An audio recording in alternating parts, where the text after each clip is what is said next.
Morning, welcome to NBS law college. So I hope कि आप सब अच्छे होंगे। नाउ अपने टॉपिक पे चलते हैं। ओके,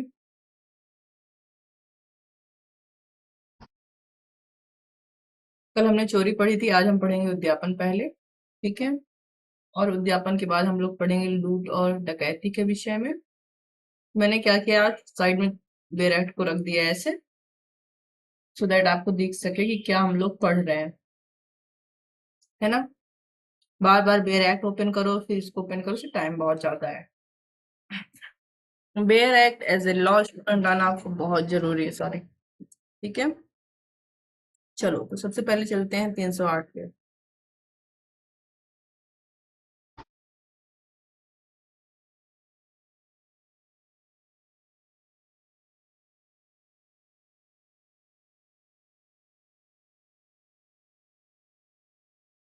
तीन सौ आठ ना, सबसे पहले हम देख लेते हैं हम पढ़ क्या रहे हैं। ठीक है, तो हम हैं पढ़ रहे एलएलबी। ओके, एक मिनट, तो पहले देख लेते हैं क्या पढ़ रहे हैं हम लोग, है ना। तो LLB second semester, paper number किस चीज का है, लॉ ऑफ क्राइम का। हमारे सिलेबस में है आईपीसी, बट वहां लिखा हुआ नहीं है, लेकिन समझ में आता है आईपीसी है। ठीक है, सिलेबस देख के।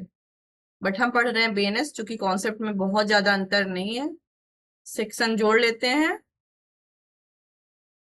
और फिर हम क्या करेंगे, जो चीज बीएनएस में एक्स्ट्रा न्यू रहती है वो भी देख लेते हैं। जैसे कल चोरी में सामुदायिक दंड का प्रावधान था 303 दो प्रोवाइजो में, तो हमने वहां देखा था कि ये न्यू कॉन्सेप्ट है। ओके, चलो शुरू करते हैं 303 से। ठीक है,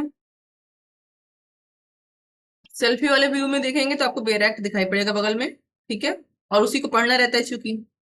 फिर देखते हैं क्या पढ़ना है हम लोग को, एक्सटॉर्शन, उद्दीपन, उद्दापन, क्या बोलते, उद्दापन। ठीक है, एक्सटॉर्शन।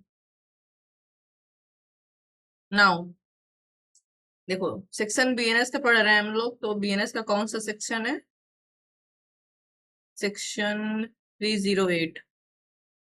नाउ आईपीसी में कहा था ये, आईपीसी में कई सारे सेक्शन थे जिसको एक में कंबाइन कर दिया गया है।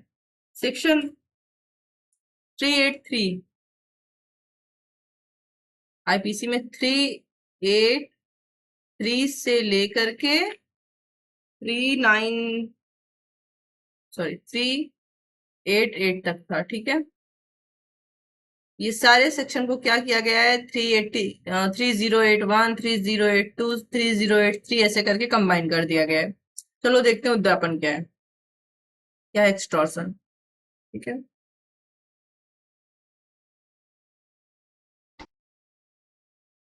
आपको दिख रहा हो, चलो पढ़ते हैं। सबसे पहले क्या बोलता है, जो कोई किसी व्यक्ति को स्वयं, तो पहला एलिमेंट क्या है, एक व्यक्ति दूसरे व्यक्ति को, किसी व्यक्ति को, ये पहला एलिमेंट है। देखो जो एग्जाम में तुम लोग तथ्य लिखते हो, आवश्यक तथ्य, वही है ये। ठीक है, तो किसी व्यक्ति को, कोई व्यक्ति है, इसको हेडिंग लिखते हो, अलग अलग तथ्य लिखते हो, फिर इसी अलग अलग तथ्य को तुम लोग एक्सप्लेन करके केस लिखते हो। ठीक है, मतलब सभी लोग लिखते हैं, हम भी वही करते थे। कोई व्यक्ति है, मान लो बी है ये।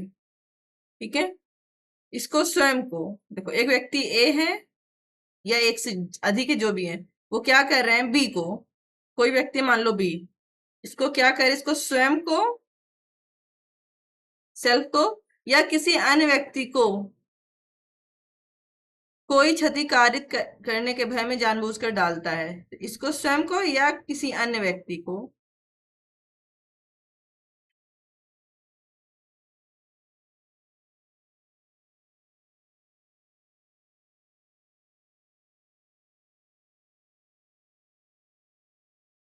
क्या कर रहा है। दूसरा एलिमेंट देखते हैं क्या बोल रहा है ये,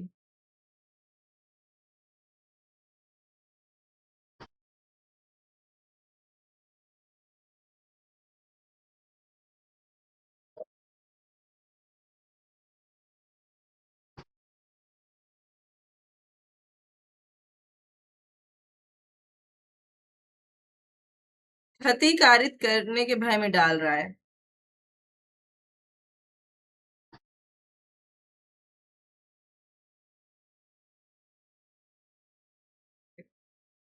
ए है, बी को या बी से संबंधित किसी अन्य व्यक्ति को क्या कर रहा है, क्षति के भय में डाल रहा है। किस प्रकार डाल रहा है, जानबूझकर डालता है। ठीक है, कैसे डालता है, जानबूझकर।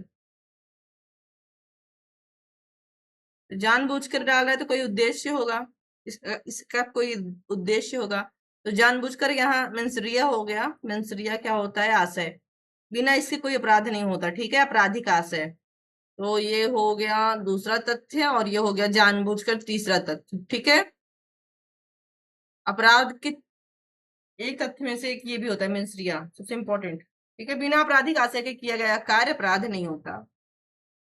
और तदत द्वारा इस प्रकार भय में डाले गए व्यक्ति को कोई संपत्ति, जिस व्यक्ति को भय में डाला था, मान लो बी को डाला था ना, या उससे संबंधित सी को डाला था, यहाँ पे बी को स्वयं डाल रहा है या उससे संबंधित मान लो सी को डाला है, और डालकर जानबूझकर डालकर क्या कर रहा है, बी से कोई संपत्ति, ठीक है, या मूल्यवान प्रतिभूति। तो पहला संपत्ति, दूसरा मूल्यवान प्रतिभूति। मूल्यवान प्रतिभूति क्या है, इसके लिए तुम वो वाला एलएलबी फर्स्ट सेमेस्टर में जो मैंने वो बनाया है, वीडियो बनाया है, जहाँ सेक्शन 2 एक्सप्लेन किया, वहां देख लेना, वहां समझ में आएगा। ठीक है, हस्ताक्षरित या मुद्रांकित कोई चीज, ऐसी कोई चीज जो साइन हुई है, ठीक है, जिस पर साइन हुआ है या मुद्रा लगी हुई है, और जिसे किसमें किया जा सकता है, कोई चीज है जिसपे साइन हो, जैसे मान लो कि चेक है, हाँ, जिसे मूल्यवान प्रतिभूति में साइन किया जा, चेंज किया जा सकता है, जिससे पैसा प्राप्त किया जा सकता है। ठीक है,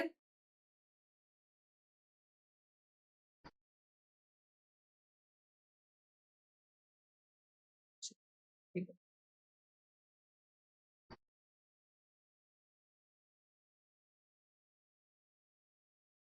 किसी व्यक्ति को परिदत्त करने के लिए बेईमानी से करता है, देखो क्या कर रहा है, बेईमानी से प्रेरित कर रहा है।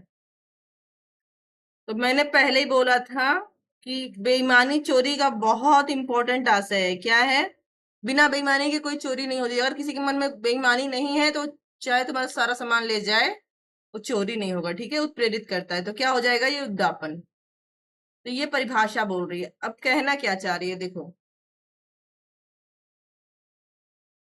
देखो, कल हमने पढ़ा था 303 चोरी, ठीक है, उसके बाद 30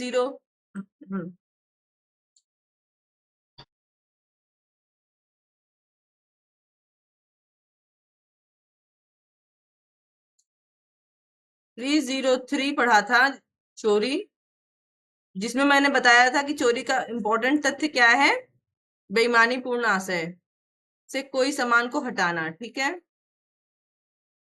बेईमानी पूर्ण आशय क्या होता है, जो सामान ले जा रहा है उसको क्या हो, अनावश्यक लाभ हो, जिसका सामान लिया जा रहा है उसको क्या हो, अनावश्यक हानि हो, विधि विरुद्ध हानि हो, जिसको कहते हैं, उसी का स्पीकर ऑन है क्या, शिल्पा का, ठीक है, हाँ ठीक है, बेईमानी पूर्ण आशय, ठीक है, ये था ना। और क्या हो रहा था, हटाना। फिर मैंने कहा चोरी का ही एक प्रकार होता है झपटमारी, जो कि नया कॉन्सेप्ट आया है बीएनएस में, आईपीसी में नहीं था, स्नैचिंग। ठीक है, ओके, 304 में है चोरी का ही एक प्रकार। लेकिन जब चोरी कैसे की जाती है, अचानक, अचानक कोई या शीघ्रता से आपका सामान लेकर भाग जाए, चोरी कर ले झपट के, तो वो चोरी की जगह झपटमारी कहलाती है। सजा लगभग वही जैसी थी, इसमें फाइन कंपलसरी नहीं था, इसमें फाइन कंपलसरी है। ठीक, उसके बाद फिर मैंने बोला चोरी का ही एक प्रकार था उद्दापन, जो भी हम लोग पढ़ रहे हैं। ठीक है, एक्सटॉर्शन, देखो बहुत ज्यादा समझ अंतर नहीं समझ में आ रहा है ना इसमें, देखो भी कैसे समझ में आएगा। इसमें क्या होता है, जब वही सेम तथ्य होता है, देखो इसमें भी बेईमानी आवश्यक है, क्योंकि चोरी का, ठीक है, क्या हो रहा है, एक्सटॉर्शन में क्या हो रहा है, चोरी ही हो रही है, बट चोरी कैसे हो रही है, सामने से हो रही है, किसी व्यक्ति को धमकी दी जा रही है, इसमें धमकी शब्द का प्रयोग तो हुआ जरूर होगा, ठीक है, भय में डाल रहा है, ठीक है, किसी को भय में डाल रहा है कि मुझे ये सामान दे दो, नहीं तो, या मुझे ऐसी कोई मूल्यवान प्रतिभूति दे दो, नहीं तो मैं क्या करूंगा, तुमको घायल कर दूंगा, या तुम्हारे साथ जो व्यक्ति है या कोई दूर में कोई व्यक्ति जैसे तुम्हारा बच्चा है वगैरह है, तो उसको मैं गोली मार दूंगा, या उसको मैं क्या करूंगा, तुमको गोली मार दूंगा, चक्कू मार दूंगा तुरंत, ऑन द स्पॉट, ठीक है, घायल कर दूंगा। तो ये क्या है, एक्सटॉर्शन। अब देखो, जब एक्सटॉर्शन पढ़ रहे हो और लूट पढ़ोगे, तो लूट भी चोरी चोरी का एक प्रकार ही होता है, ठीक है, बहुत ज्यादा अंतर नहीं होता है। तो आई थिंक ये तुमको समझ में आया, एक्सटॉर्शन चोरी से थोड़ा सा अंतर कैसे है। तो उद्यापन भी चोरी का एक प्रकार है, बस इसमें भय डाला जा रहा है, क्षति डाली, ठीक है, डायरेक्ट ऑन द स्पॉट क्या किया जा रहा है, क्षति उत्पन्न करने का डर दिया जा रहा है, क्षति की नहीं जा रही है, ठीक है, सिर्फ डर दिया जा रहा है, ठीक है, याद रखना। देखो एग्जाम्पल देखते हैं, पहला एग्जाम्पल, ए यह धमकी देता है कि यदि बी ने उसको धन नहीं दिया, ए बी को धमकी दे रहा है, ठीक है, कैसी धमकी दे रहा है, तो वह या के बारे में मानहानिकारक अपमान लेख प्रकाशित करेगा, अपने को धन देने के लिए वह इस प्रकार या को उत्प्रेरित करता है, का ने उद्यापन किया है। ए बी को धमकी दे रहा है, एग्जाम्पल 1, कि अगर तुम मुझे पैसा नहीं दोगे तो मैं क्या करूंगा, तुम्हारे खिलाफ उल्टी सीधी बातें, मानहानिकारक बातें न्यूज में छपवा दूंगा और तुम्हारी बड़ी बेइज्जती हो जाएगी। अभी सिर्फ धमकी दे रहा है, देखो, ठीक है, क्षति करने की धमकी बी को स्वयं को दे रहा है, क्षति किया नहीं है। अभी किसे क्या कर रहा है, पैसा प्राप्त करने की कोशिश कर रहा है या पैसा प्राप्त कर लेता है, ठीक है, चाहे पैसा प्राप्त करने की कोशिश कर रहा है चाहे कर लेता है। ए क्या कर रहा है, उद्यापन कर रहा है, एक्सटॉर्शन कर रहा है, ठीक है, ब्लैकमेलिंग जिसको कहते हैं हम लोग अपने लोकल भाषा में, ठीक है।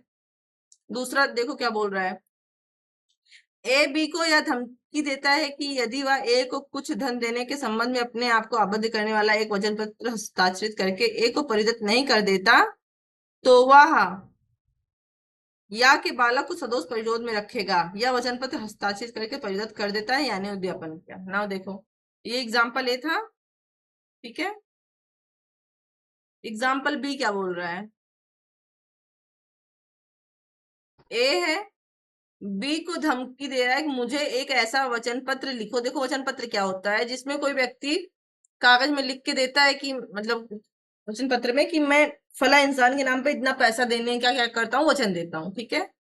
तो मान लो यहाँ चेक ले लो, वचन पत्र नहीं समझ में आ रहा है, ए बी से कह रहा है अगर तुम मुझे इतने पैसे का, मान लो 10,000 का, एक्स थाउजेंड का मेरे नाम पे वचन पत्र नहीं लिखोगे कि मैं तुमको इतना देने का वचन देता हूं, तो मैं तुम्हारे बच्चे को, चाइल्ड को क्या करूंगा, सदोष परिरोध में रखूंगा। सदोष परिरोध हमने पहले पढ़ा हुआ है, कहीं ऐसी जगह से बंद कर देना जहां चारों तरफ से बच्चा निकल ना पाए, ठीक है, परिरोध है, परि मतलब क्या होता है, गोलाकार, परिरोध मतलब चारों तरफ से बंद कर देना, ठीक है।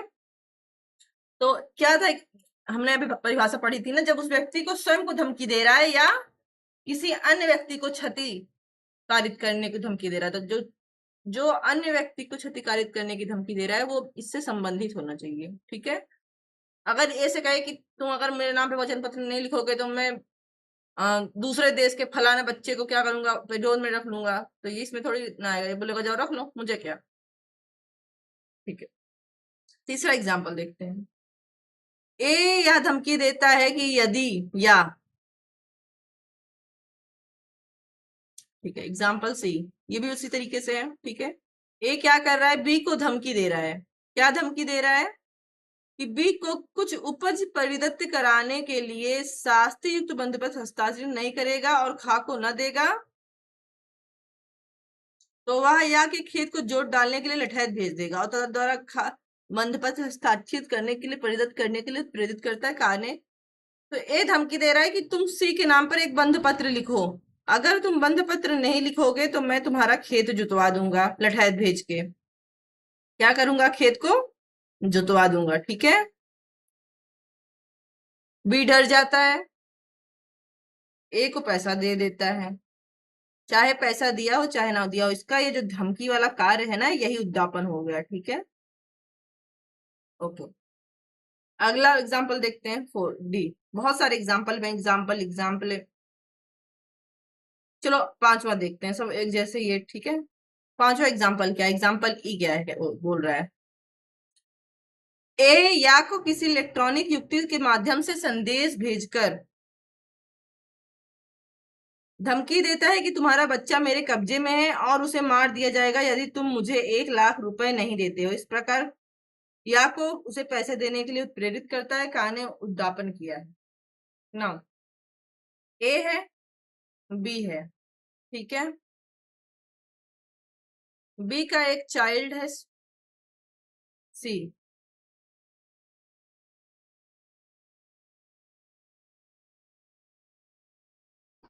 एक मिनट,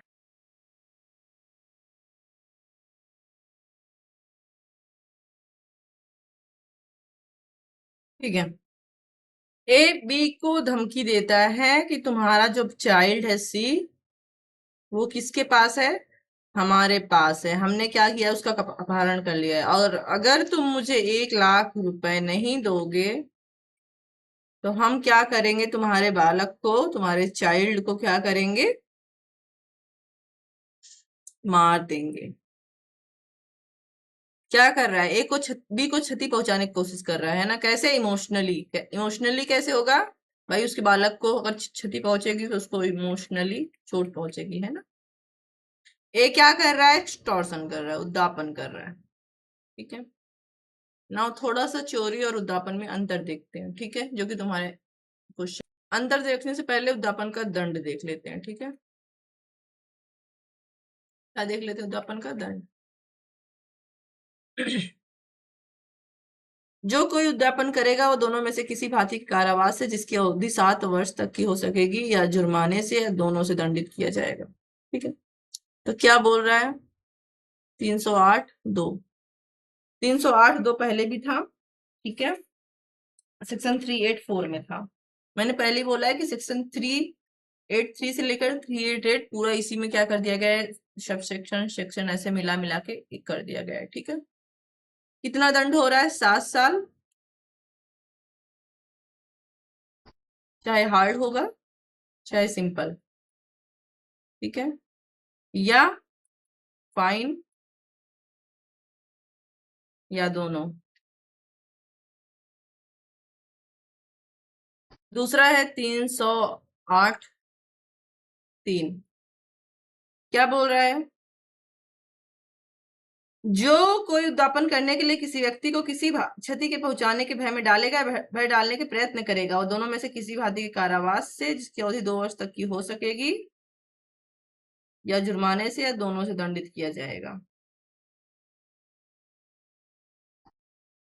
नाउ, जो कोई क्षति डालने का प्रयत्न करेगा, ठीक है, क्षति डालने का प्रयत्न होने पर ही वो उद्यापन होता है। ये बोल रहा है जो प्रयत्न करेगा, ठीक है ना। कितना, 2 ईयर किसी भांति की, या फाइन या दोनों। तो जो तुम लोग को नॉर्मली दंड याद रखना है वो यही वाला है, ठीक है। नाउ थर्ड कह रहा है 208(3) क्या, सॉरी 208(4) क्या बोल रहा है, जो कोई उद्यापन करने के लिए किसी व्यक्ति को स्वयं या उसकी किसी अन्य व्यक्ति की मृत्यु या घोरपति के भय में डालेगा, वह भय में डालने का प्रयत्न करेगा, वह दोनों में से किसी भांति की कारावास 7 वर्ष तक की हो सकेगी, दंडित किया जाएगा और जुर्माने से दंड नहीं होगा। नाउ अब क्या कर रहा है, उद्यापन कैसे कर रहा है, तो जो व्यक्ति को धमकी दे रहा था, भय में डाल रहा था, किस चीज के भय में अब डाल रहा है, घोर उपहति के, ग्रीवियस हर्ट के, ठीक है। मान लो किसी को डंडा लेकर धमकी दो और किसी को क्या करो, हाँ, ग्रीवियस हर्ट, बंदूक और गोली लेकर करो, तब क्या कर रहा है, तब 7 ईयर्स तक आपको कारावास होगा। तो हो चुका, हार्ड सिंपली तो पहले भी था, लेकिन यहाँ पर फाइन कंपलसरी है, ठीक है, प्लस फाइन है और फाइन लिखा हुआ है।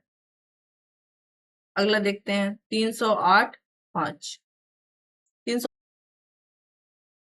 जो कोई किसी व्यक्ति को स्वयं या उसकी अन्य व्यक्ति की मृत्यु या घोरपति के भय में डालकर उद्यापन करेगा और दोनों में से किसी भांति के कारावास से अवधि 10 वर्ष तक की हो सकेगी और जुर्माने से भी दायी होगा। अब क्या कर रहा है, इससे पहले वाले में क्या था,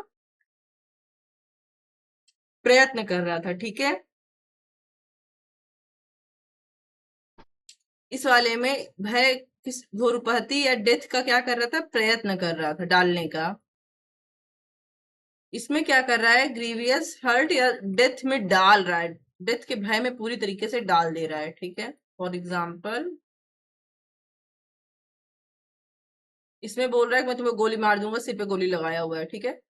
या ले जाओ इसको कुएं में ढकेल दो, सामने कुआं है, चार लोग चाकू लेकर खड़े हैं, और इसमें क्या हुआ है, कुएं के ऊपर लटका दिया कि अगर नहीं साइन करोगे तो कुएं में फेंक दूंगा, एकदम भय में डाल दिया है, ठीक है, डेथ के भय में डाल दिया है। ग्रीवियस हर्ट भी हो सकता है, छत छत से लटका दिया है ना। नाउ क्या होगा, आप उसको 10th ईयर तक मिलेगा, दोनों में से कोई हो सकता है, +1। ओके। अब ये कॉन्सेप्ट काफी बड़ा है ना, अब इसमें दो चीजें और भी हैं, देखते हैं क्या क्या है। 308 ही चल रहा है अभी।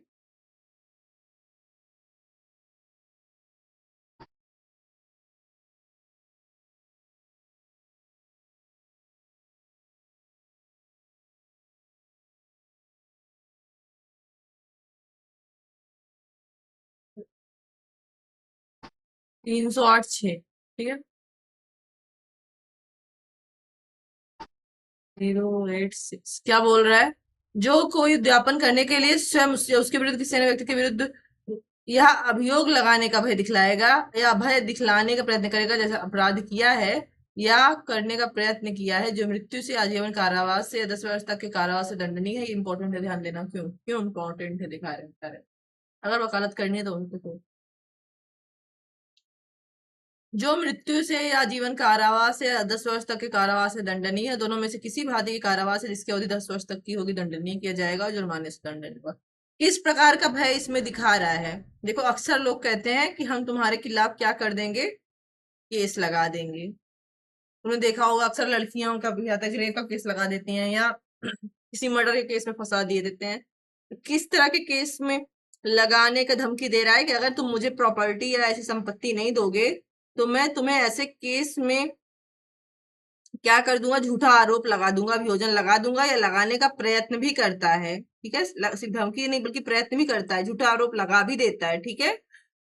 जिसमें दंड की मात्रा कितनी होती है कि अगर साबित हो जाता तो व्यक्ति को डेथ पेनल्टी भी मिल सकती थी। अगर किसी को मर्डर के केस में फंसा दो तो डेथ पेनल्टी मिलने का चांस रहता है ना, या लाइफ इम्प्रिजमेंट मिल सकता था, या 10 साल तक के कारावास हो सकता था, ठीक है।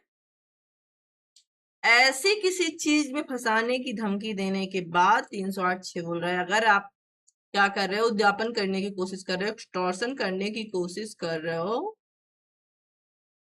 ठीक है, तब आपको 10 साल तक की सजा, जो कि हार्ड या सिंपल कोई भी हो सकती है, प्लस फाइन लगेगा। नाउ 308(6) जो है, सारे सेक्शन पहले भी थे, हम पहले बोल चुके हैं, कुछ नया नहीं है इसमें। आईपीसी में कौन से सेक्शन में था, 389 में था, ठीक है। इंपॉर्टेंट सेक्शन है, ये ध्यान देना।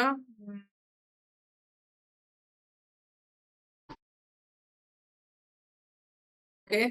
नाउ 308(9) क्या बोल रहा है, सॉरी 308(7), आईपीसी में 389, 88, 388, ठीक है।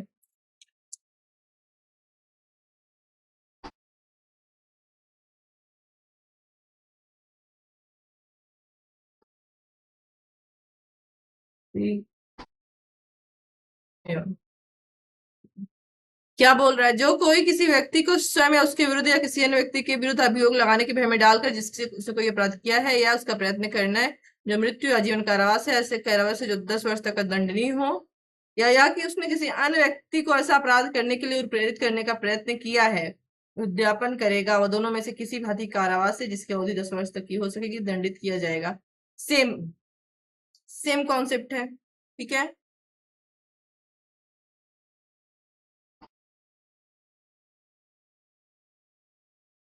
अंतर क्या है दोनों में, देखो फिर से देख लो। जो कोई उद्यापन करने के लिए किसी व्यक्ति को स्वयं या उसके विरुद्ध किसी अन्य व्यक्ति के विरुद्ध अभियोग लगाने की भय दिखाकर उद्यापन करेगा। बट यहां पर क्या कर रहा है, ऐसा उद्यापन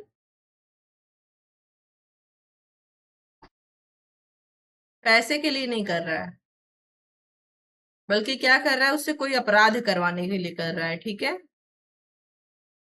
और अगर तुम अपराध नहीं करोगे तब भी मैं तुमको ऐसे पूरा फंसा दूंगा। यहाँ पे क्या कर रहा था, पैसे के लिए कर रहा था। देखो ये अपराध किया या करने का प्रयत्न किया है। ठीक है, फिर से वही लगेगा, 10 ईयर तक होगा। ठीक है, हार्ड या सिंपल प्लस फाइन, बहुत अंतर नहीं था। ठीक है, बस हम सेक्शन आर्टिकल पढ़ने लगते हैं तो बहुत अंदर चले जाते हैं, नहीं तो पहला बार पढ़ लो काफी था। लेकिन अगर वकालत करनी है तो आना चाहिए। चलो डिफरेंस देखते हैं, अंतर देखते हैं किसके किसके बीच में, चोरी और उद्यापन।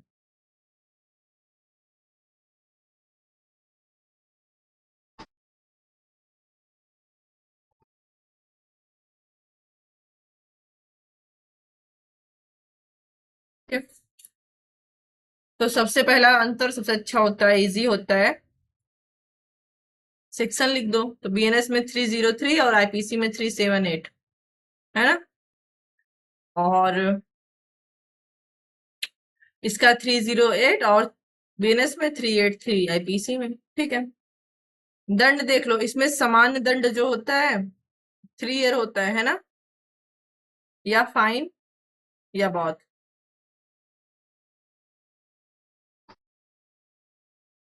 और इसमें सामान्य दंड कितना था, स्टार्टिंग 7 ईयर।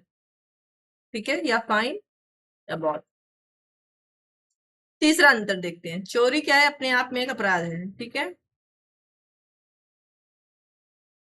उद्यापन क्या है, चोरी का ही एक प्रकार है, चोरी का एक प्रकार है।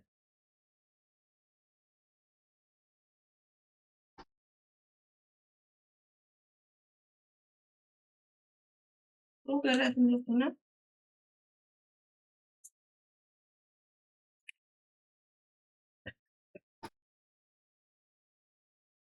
क्या होती है संपत्ति, मूवेबल होती है। क्या होती है, चल संपत्ति होती है। ठीक है, जिसको एक जगह से दूसरी जगह तक लिया जाए, लेकर जाया जा सके। इसमें ऐसा जरूरी नहीं है, हो सकता है धमकी देकर आपसे आपका जमीन भी लिखवा देना, संपत्ति का चल होना आवश्यक नहीं है। आवश्यक नहीं है, दोनों हो सकती है, चल भी हो सकती है और आचल। आचल मतलब इमूवेबल, जो चल नहीं सकती, स्थावर। ठीक है, देखो इसमें क्या होता है, संपत्ति को स्वामी के कब्जे से नहीं, कब्जे में से लिया जाता है, किसी के कब्जे से लिया जाता है। ठीक है, कब्जे से, बिना कंसेंट के चलो इसको अलग अलग बना लेंगे। इसमें क्या किया जा रहा है, इसमें भी कब्जे से ही लिया जा रहा है। ठीक है, बट स्वामित्व के, किसी के। ठीक है, स्वामित्व रहेगा तभी तो वो किसी को क्या करेगा, प्रॉपर्टी देगा, है ना। स्वामित्व और कब्जा दोनों हो सकता है, बट इसमें सिर्फ कब्जा रहेगा। ठीक है, नाउ इसमें कंसेंट नहीं रहता है, सहमति नहीं रहती है। ठीक है, बिना सहमति के हटाया रहता है। इसमें सहमति रहती है, जो कि स्वतंत्र नहीं रहती है। ठीक है, धमकी वगैरह से दी जाती है। ओके, इतना मेरे ख्याल से। हाँ, आशा एक और हो, देख लो। इसमें क्या होता है, संपत्ति को गति करना आवश्यक है, चाहे 1 इंच ही हटाई गई हो, संपत्ति हटाई गई हो। ठीक है, बट इसमें संपत्ति का गति करना आवश्यक नहीं होता है, क्योंकि संपत्ति, मान लो कागज पे किसी को संपत्ति ट्रांसफर कर रहे हो, अचल संपत्ति है, तो गति कैसे करेगी, जो इमूवेबल प्रॉपर्टी का ज्ञापन कर रहे हो, तो एक्सटॉर्शन कैसे होगा, नहीं हो पाएगा ना। सॉरी, मूव कैसे हो पाएगी, मूव नहीं हो पाएगी ना। चलो, 7 अंतर बहुत है, अगर फिर से पढ़ोगे समझ में आएगा। तो ओके, इसके बाद हम लोग पढ़ेंगे लूट और डकैती।